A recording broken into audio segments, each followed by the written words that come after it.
Olá pessoal, tudo bem? Você já é inscrito nesse canal? Se você ainda não se inscreveu, inscreva-se no canal, curta, comente e compartilhe. Sempre há alguém precisando ouvir essa palavra. A nossa leitura de hoje será em Romanos, capítulos 9, 10 e 11. Capítulo 9. O lamento de Paulo por Israel. Digo a verdade em Cristo, não falo em verdades, minha consciência o confirma no Espírito Santo, que tenho grande tristeza e incessante dor no meu coração, porquanto eu mesmo desejaria ser amaldiçoado e separado de Cristo por amor de meus irmãos, que são meus parentes segundo a carne, os quais são israelitas, de quem são a adoção, a glória, as alianças, a promulgação da lei, o culto e as promessas, de quem são os patriarcas, e a partir deles é traçada a linhagem humana de Cristo, que é Deus acima de tudo e de todos. Seja Ele louvado para sempre. Amém. Não imaginemos que a palavra de Deus possa ter falhado, porquanto nem todos os descendentes de Israel são israelitas fiéis. Nem por serem descendência de Abraão se tornaram todos filhos de Abraão. Ao contrário, por intermédio de Isaque, a tua descendência será considerada. Em outras palavras, não são os filhos naturais que são filhos de Deus, mas os filhos da promessa é que são considerados como descendentes de Abraão. Pois foi assim que a promessa foi declarada: no tempo certo virei novamente, e Sara dará à luz um filho. Esse não foi o único evento. Também os filhos de Rebeca tiveram o mesmo progenitor, nosso pai Isaque. Contudo, antes mesmo que os gêmeos nascessem ou realizassem qualquer obra boa ou má, para que o plano de Deus, segundo a eleição, permanecesse inalterado, não por causa das obras, mas sim por aquele que chama. Foi-lhe dito: o mais velho servirá ao mais novo.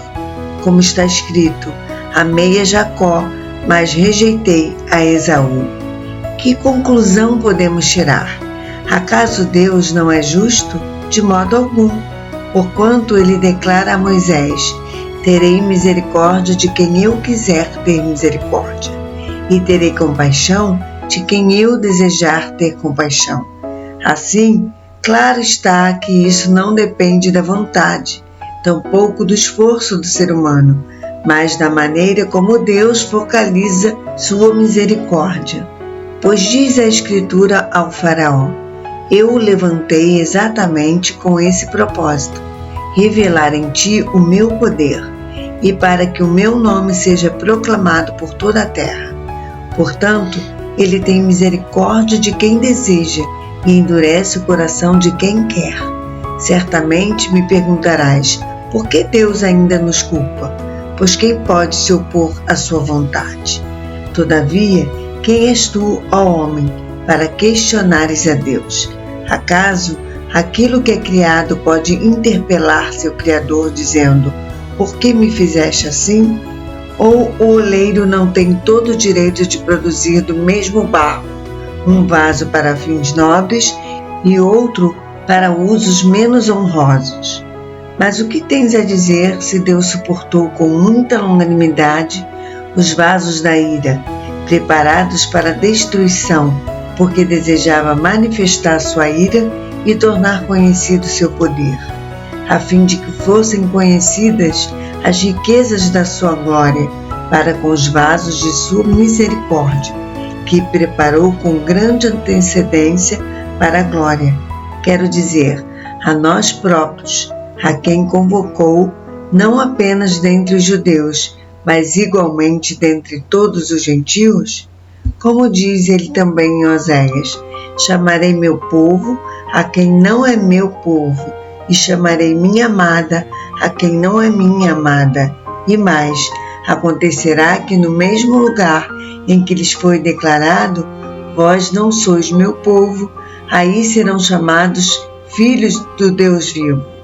Também Isaías proclama em relação a Israel: ainda que o número dos israelitas seja como a areia do mar, apenas o remanescente é que será salvo.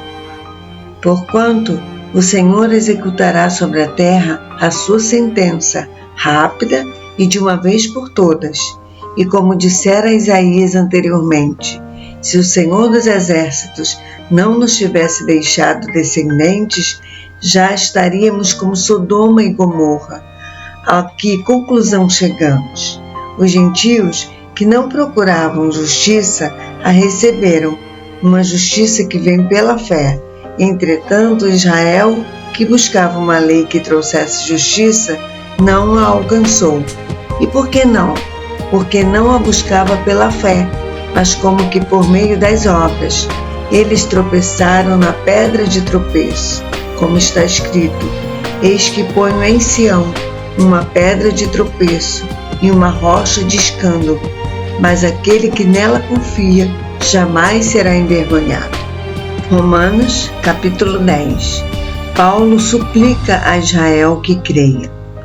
Caros irmãos, o desejo do meu coração e a minha oração a Deus em favor dos filhos dos israelitas é que eles sejam salvos, porquanto sou testemunha quanto ao zelo que eles devotam a Deus. Contudo, o seu zelo não tem como base o real conhecimento, pois não reconhecendo a justiça que vem de Deus e buscando estabelecer a sua própria, não se submeteram à justiça de Deus, porque o fim da lei é Cristo, para a justificação de todo o que crê.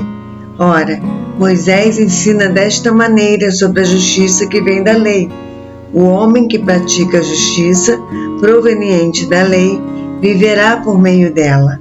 Todavia, a justiça que vem da fé declara: não digas em teu coração: quem subirá aos céus? Isto é, para trazer do alto a Cristo. Ou ainda, quem descerá ao abismo? Isto é, para fazer Cristo subir dentre os mortos. Mas o que ela diz? A palavra está bem próxima de ti, na tua boca e no teu coração, ou seja, a palavra da fé que estamos pregando. Se com tua boca confessares que Jesus é o Senhor e creres em teu coração que Deus o ressuscitou dentre os mortos, serás salvo. Porque com o coração se crê para a justiça e com a boca se faz confissão para a salvação. Conforme diz a Escritura, todo o que nele crê jamais será decepcionado. Portanto, não há distinção entre judeus e gentios, pois o mesmo Senhor é Senhor de todos e abençoa ricamente todos os que o invocam. Porque todo aquele que invocar o nome do Senhor será salvo. No entanto, como invocarão aquele em quem não creram? E como crerão naquele de quem nada ouviram falar? E como ouvirão se não há quem pregue? E como pregarão se não forem enviados? Como está escrito: como são maravilhosos os pés dos que anunciam boas novas. Mesmo assim, nem todos os israelitas aceitaram o Evangelho, porquanto declarou Isaías: Senhor, quem acreditou em nossa mensagem? Como consequência, a fé vem pelo ouvir as boas novas, e as boas novas vêm pela palavra de Cristo. Mas então indago: será que não ouviram? É evidente que sim. Por toda a terra a sua voz ecoou, e as suas palavras até os confins do mundo. Ora, questiono outra vez: será que Israel não compreendeu a mensagem? Em primeiro lugar, Moisés proclamou: farei que tenham ciúmes de quem não é meu povo. Eu os provocarei a ira por meio de um povo sem entendimento. E Isaías declarou: com toda a ousadia, fui achado por aqueles que não me procuravam. Revelei-me àqueles que não perguntavam por mim. Quanto a Israel, no entanto, afirmou: o tempo todo estendi as mãos, a um povo desobediente e rebelde. Romanos capítulo 11. Deus reservou os seus em Israel. Indago, portanto, acaso Deus rejeitou o seu povo? De forma nenhuma. Ora, eu mesmo sou israelita, descendente de Abraão, da tribo de Benjamim. Deus não desprezou o seu povo, o qual de antemão conheceu. Ou não sabeis o que a Escritura diz sobre Elias? Como ele clamou a Deus contra Israel, segundo afirma a Escritura: Senhor, assassinaram os teus profetas e destruíram os teus altares, e somente eu permaneci, e agora procuram matar-me também. Entretanto, que lhe declarou a resposta divina? Reservei para mim 7.000 homens que não dobraram os joelhos diante de Baal. Assim, pois, em nossos dias há igualmente um remanescente separado pela eleição da graça. Porquanto, se é pela graça, já não é mais pelas obras. Caso fosse, a graça deixaria de ser graça. A que conclusão chegar? Israel não conseguiu a bênção pela qual tanto buscava, mas os eleitos a receberam. Os demais foram endurecidos, como está escrito: Deus lhes deu um espírito de entorpecimento, olhos para não enxergar e ouvidos para não escutar, até o presente dia. E Davi afirma que a mesa deles se transforma em laço e armadilha, pedra de tropeço e em retribuição para eles. Escureçam-se os seus olhos para que não consigam ver, e suas costas fiquem encurvadas para sempre. Uma vez mais pergunto: acaso tropeçaram para que ficassem prostrados sobre a terra? De forma alguma. Antes, pela sua transgressão, veio a salvação para os gentios, para provocar ciúme em Israel. Contudo, se a transgressão deles constitui-se em riqueza para o mundo, e o seu insucesso fortuna para os gentios, quanto mais significará a sua plenitude. Agora estou falando a vós, gentios. Considerando que sou apóstolo dos gentios, exalto o meu ministério, na expectativa de que, de alguma forma, possa instigar ciúme entre meus compatriotas, a fim de que alguns deles sejam salvos. Porque se a rejeição deles significa a reconciliação do mundo, o que será a sua aceitação, senão vida dentre os mortos? Se é santa uma parte da massa que é oferecida como as primícias dos frutos, a massa toda igualmente o é. Se a raiz é santa, todos os ramos também o serão. E se alguns dos ramos foram podados, e tu, sendo oliveira brava, foste enxertado em outros, e agora participas da mesma seiva que flui da oliveira cultivada? Não te vanglories contra esses ramos, porém, se o fizeres, recorda-te, pois o que não és tu que sustentas a raiz, mas sim a raiz a ti. Então vós direis: os ramos foram cortados para que o fosse enxertado. É verdade, entretanto, eles foram podados por causa da incredulidade deles.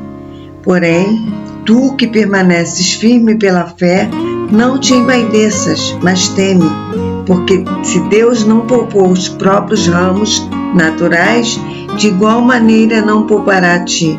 Considera, portanto, a bondade e a severidade de Deus.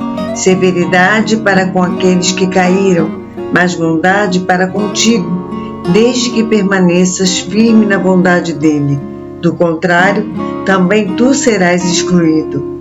E quanto a eles, caso não permaneçam na incredulidade, serão reconduzidos, porquanto Deus é poderoso para enxertá-los novamente. Afinal de contas, se tu foste cortado de uma oliveira brava, por natureza e de forma sobrenatural, foste enxertado na oliveira cultivada. Quanto mais serão enxertados os ramos naturais em sua própria oliveira?